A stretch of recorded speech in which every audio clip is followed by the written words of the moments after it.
Es un honor y una satisfacción poder estar acá y poder compartir con ustedes, ¿cierto?, la visión de la industrialización. Es muy relevante que la industria ya está asentando estos procesos de industrialización. Hace unos 5, 10 años atrás era un sueño y ahora claramente estamos viendo que se está materializando, y eso es el fruto del trabajo de todos, y en ese sentido ustedes también tienen muchísimo que aportar. Así que, gracias. Voy a presentarme. Primero, yo soy constructor civil de la Universidad Católica. Tengo un magíster en gestión y administración de empresas en la Universidad de Chile, y he tenido la suerte de liderar durante mi carrera varias empresas constructoras de éxito y relevantes en la industria. Esa suerte me ha llevado a implementar procesos de industrialización que han tenido un impacto relativo en la industria y ha sido un pequeño aporte para este cambio que requerimos como sector de la construcción. En este momento tengo una empresa consultora y 2 empresas más que están buscando, digamos, poder ser el apoyo para el capital humano y para las empresas para poder transitar hacia este camino de industrialización. También tengo la suerte de ser profesor del Magíster en Construcción en la Pontificia Universidad Católica de Chile.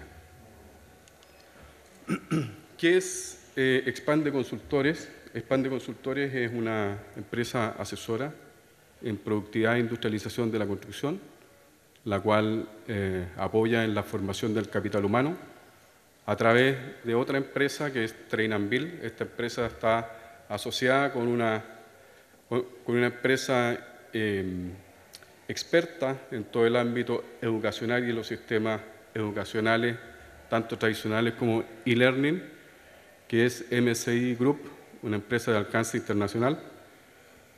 Por otro lado, también tenemos otra área que tiene que ver con el diseño de plantas de prefabricados de hormigón armado y todo lo que es la estructura y el diseño estructural para estos proyectos de hormigón armado prefabricado. Ahí somos partner de una empresa internacional que es Doble Project austríaca, es uno de los líderes en Europa en esta materia. Primero que todo, vamos a observar a qué es lo que nos invita el programa Construye 2025.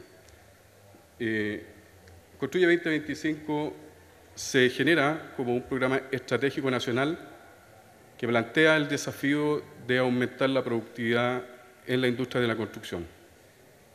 En un estudio que se hace el año 2007, después posteriormente se ratifica el 2011, se capta que la productividad en Chile es del orden del 50% de la productividad de Estados Unidos, tomando a Estados Unidos como referencia.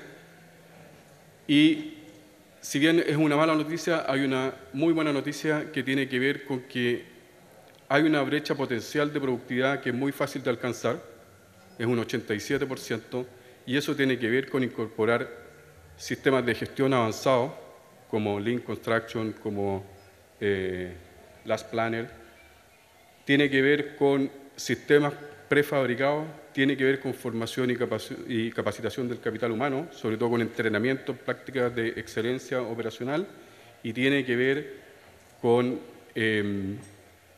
redefinir el rol de la supervisión y de los actores de la construcción. ¿Qué es lo que plantea Construye 2025 como el concepto de industrialización? Es relevante poder definir bien los conceptos, porque de ahí parten todas las acciones. La industrialización se entiende como homologar procesos de una línea de producción industrializada. ¿Con qué objetivo? Con el objetivo de aumentar la productividad, reducir los trabajos en obra a través de componentes modulares y prefabricados que se van realizando, ¿cierto?, en las áreas paralelas a la construcción in situ, y con altos estándares de sostenibilidad, de eficiencia y de calidad. Eso conceptualmente, pero ¿qué es la línea de producción? La línea de producción tiene que ver con establecer una secuencia, tiene que ver con determinar un ritmo y tiene que ver con condiciones de satisfacción.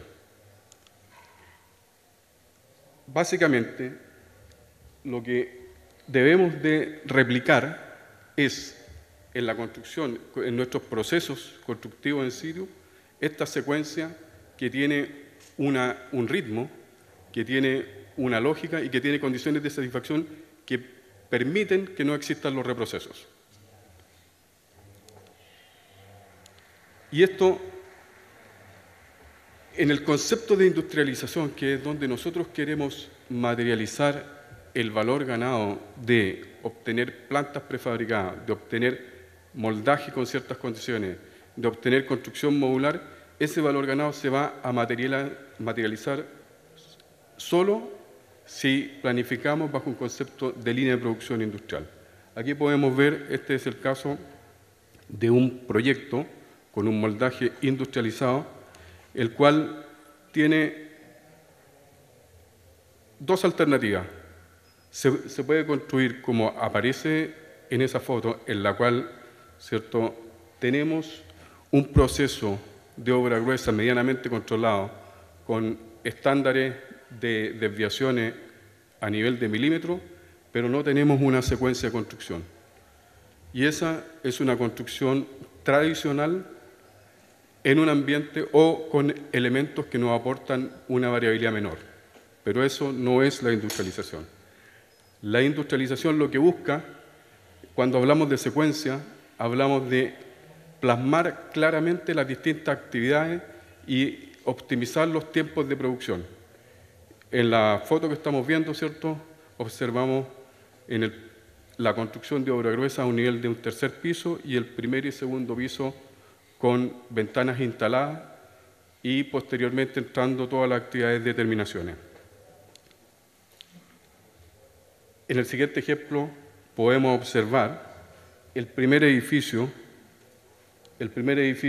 que está pintado, está con todas sus ventanas, y si vemos el edificio que está atrás, que está a altura del quinto piso, podemos ver que el tiempo que ha transcurrido entre el término de la obra gruesa del primer edificio y el término de la pintura exterior y toda la fachada es alrededor de un mes y una semana.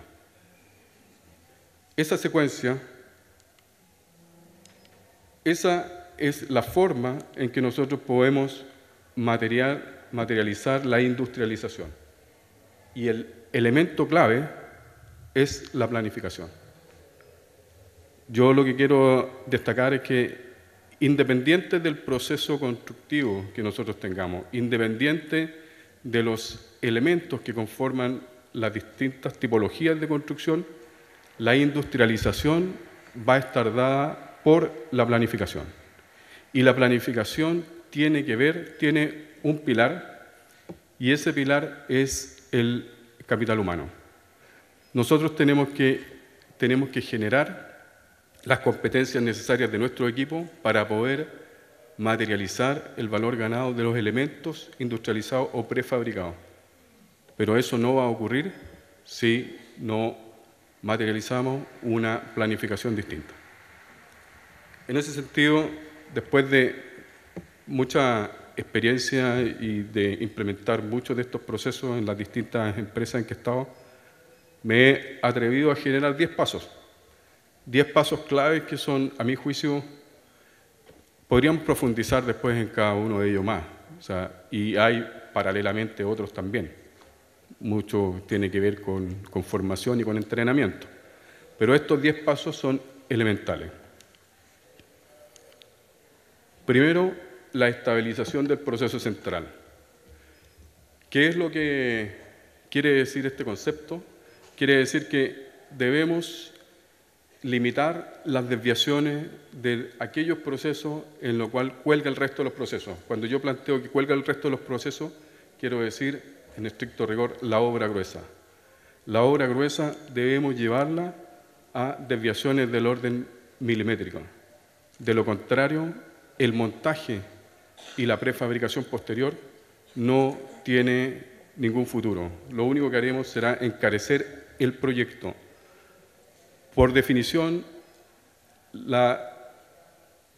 el poder alcanzar desviaciones milimétricas tiene un costo mayor. Si nosotros solo nos enfocamos en una obra gruesa, bien terminada, y no concatenamos el resto de los procesos, tengan por seguro que esa obra va a salir más cara. Lo importante es que tenemos que concatenarlo de tal manera de materializar el valor ganado en las terminaciones.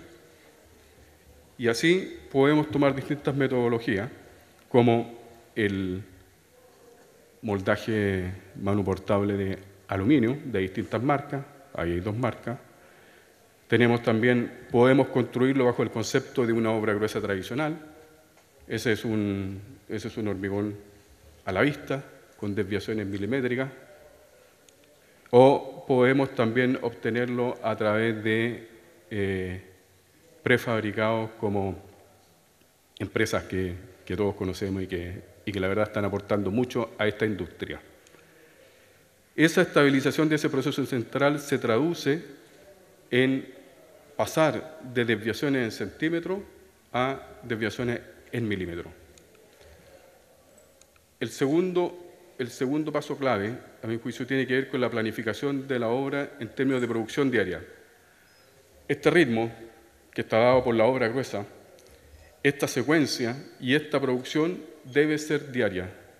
Debemos de modificar nuestros sistemas de planificación y de control y seguimiento. En el caso de los edificios en altura, ¿cierto? Uno tiende a controlar por pisos semanales, pisos mensuales. Esa variabilidad, al controlar por pisos semanales o pisos mensuales, estoy absorbiendo dentro del mismo proceso de control una desviación probable de un 25%. Si no soy certero con la planificación semanal, el proyecto se me desvía en un 25%. Por lo tanto, es necesario la planificación diaria. Y esa planificación diaria tiene que ver con transitar, de poder determinar claramente cuáles son las actividades que se van a ejecutar en el recinto unidad habitacional. En la foto que vemos, ¿cierto?, podemos observar un maestro yesero terminando un departamento con material incluso suministrado de porcelanato y ya con actividades de pasta y terminación. Tenemos que transitar a otra forma, donde la producción diaria nos tiene que determinar claramente cuál es la actividad que se va a ejecutar y cuáles son las condiciones de satisfacción, ¿cierto?, que hacen que esa actividad esté bien 100% ejecutada.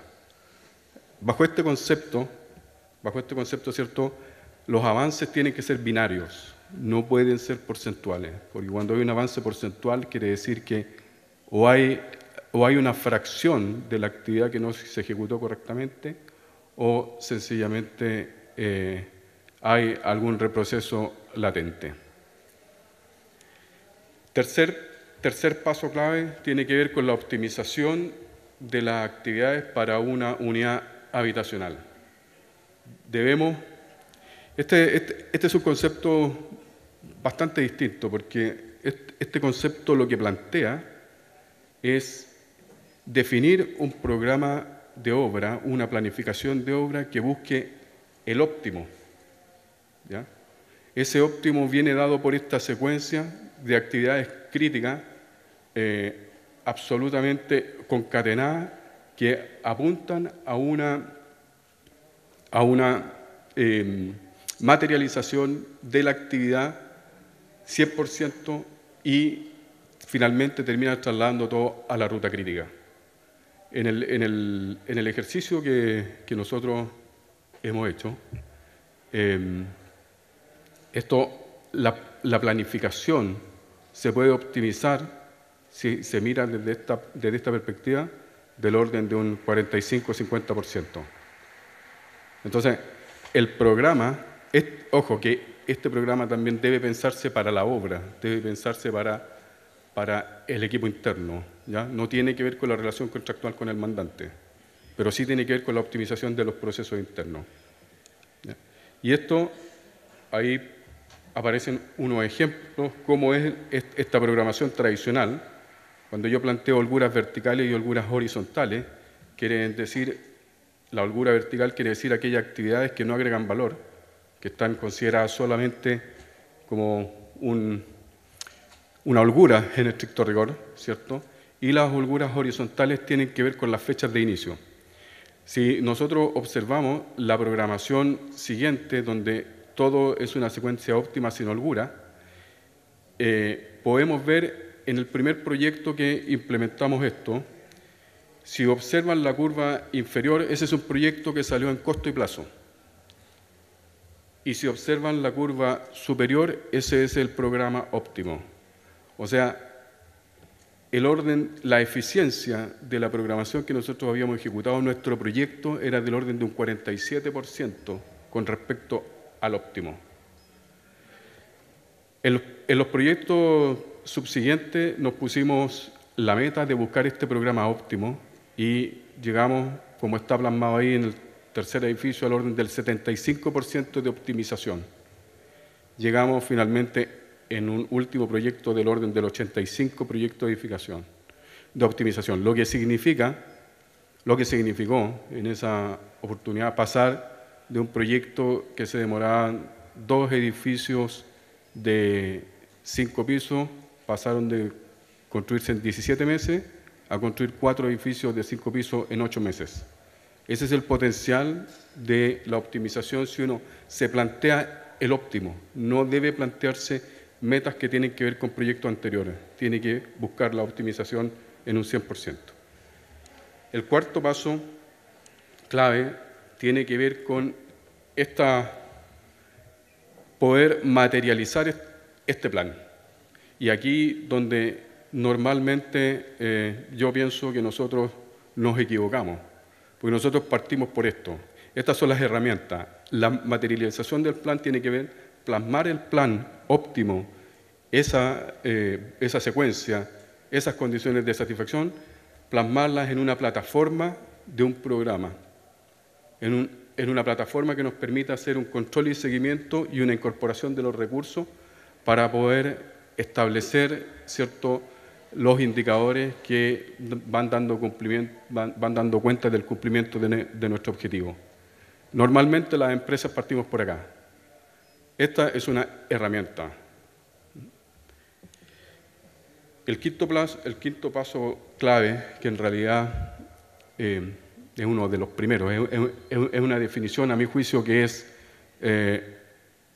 básica, sine qua non, sin la cual no existe ninguna planificación, ni existe ninguna industrialización, ni existe ningún proyecto que pueda materializarse con éxito, que tiene que ver con el análisis operacional.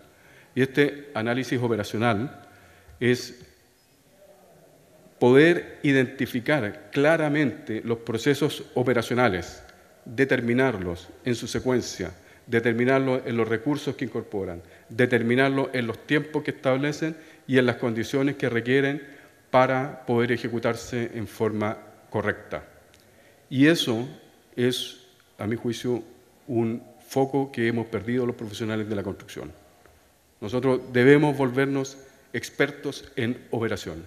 La excelencia operacional, a mi juicio, es la clave que articula el éxito de los proyectos.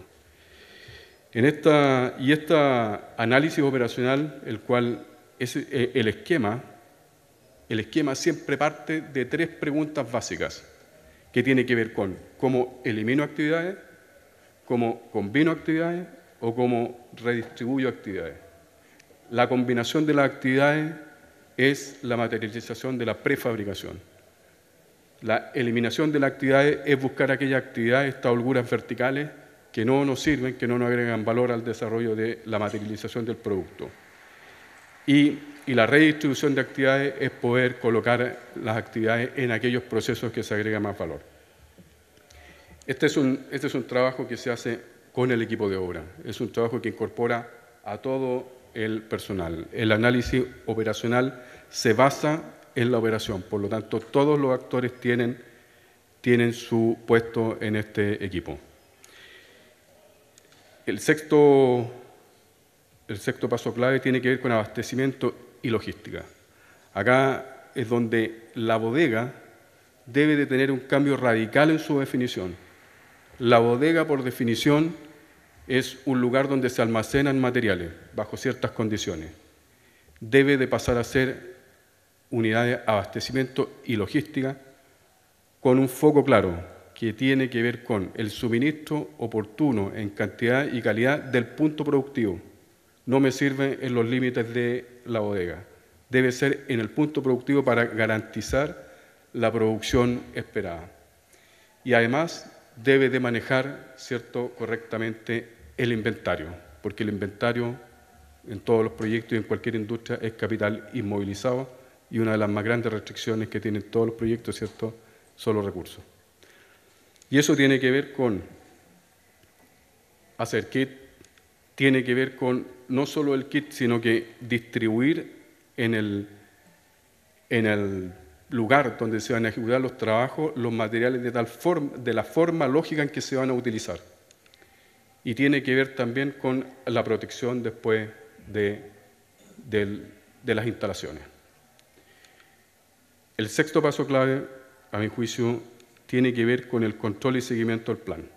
Y aquí también donde nosotros, como constructores, yo creo que aquí llegamos directo al Last Planner. El Last Planner es una herramienta potente, es una de las mejores herramientas que tiene el sistema de control y seguimiento, ¿cierto?, en este ambiente de Lean Construction, pero el Last Planner por sí solo no nos va a garantizar el cumplimiento, así como la prefabricación o la industria, o tener moldaje de ciertas características, ¿cierto?, no nos va a garantizar el éxito. Y este control y seguimiento tiene que ver con definir claramente cuáles son los indicadores de avance y a partir de ahí generar, ¿cierto?, acciones correctivas y preventivas que nos permitan materializar el éxito del plan. El octavo paso tiene que ver con medir permanentemente las condiciones de satisfacción. Si no hay una medición permanente de las condiciones de satisfacción, no se puede mejorar. Y no identifico dónde están ocurriendo aquellas desviaciones que están afectando el resultado de mi proceso.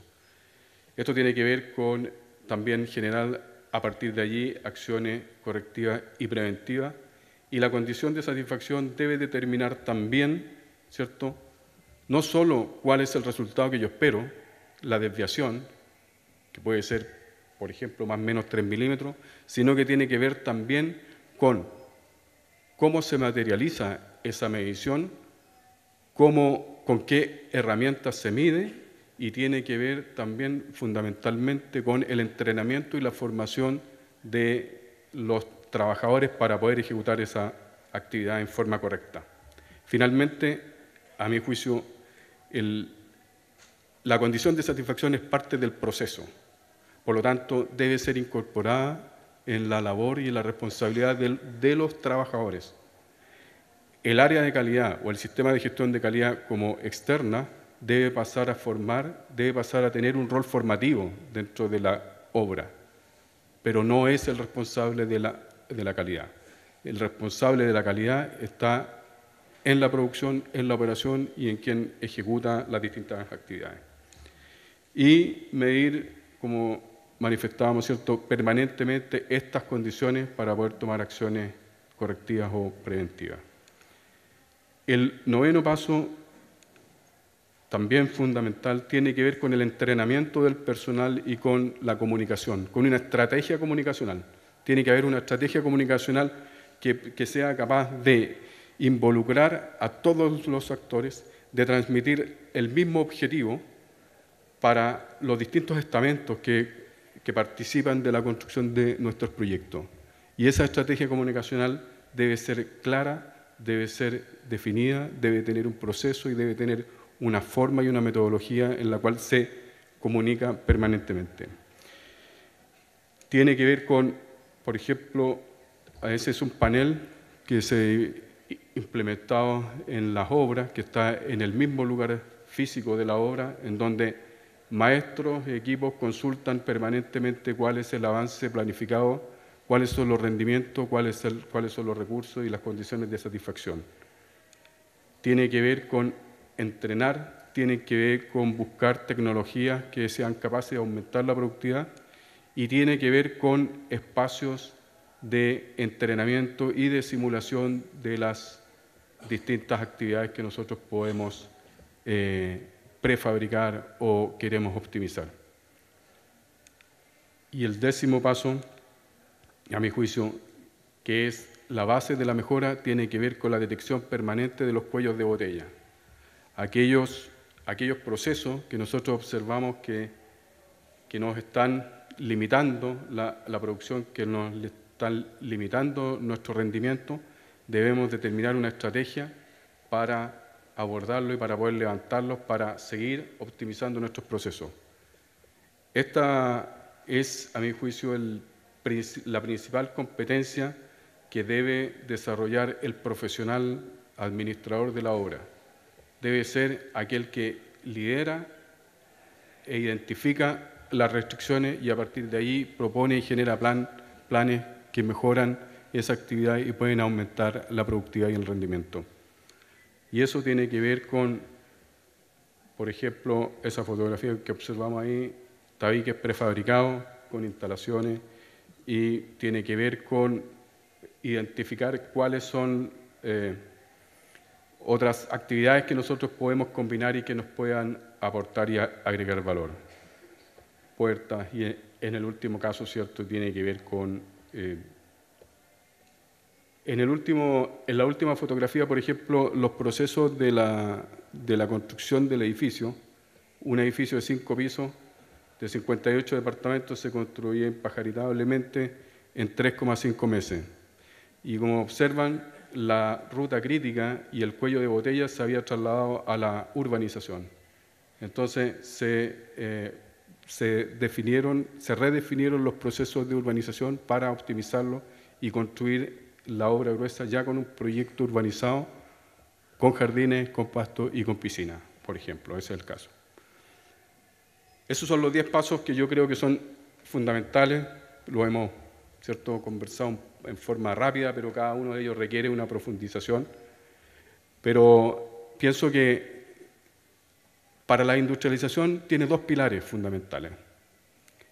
La industrialización no tiene que ver con, insisto, no tiene que ver con un concepto constructivo, no tiene que ver con una metodología constructiva. Tiene 2 pilares fundamentales. Y eso es la planificación como integración de todos los actores. Acá en estos ejercicios, ¿cierto?, hemos abordado solo de la perspectiva de la obra, pero tiene que ver con la integración de proyectistas, arquitectos y todo el equipo que desarrolla un proyecto de este tipo. Y el otro pilar es el capital humano. Y ahí la formación y el entrenamiento son el punto de inflexión que nos va a hacer, a mi juicio, alcanzar la productividad y la optimización que nosotros esperamos. Por último, quiero mostrarles un ejemplo concreto de un proyecto.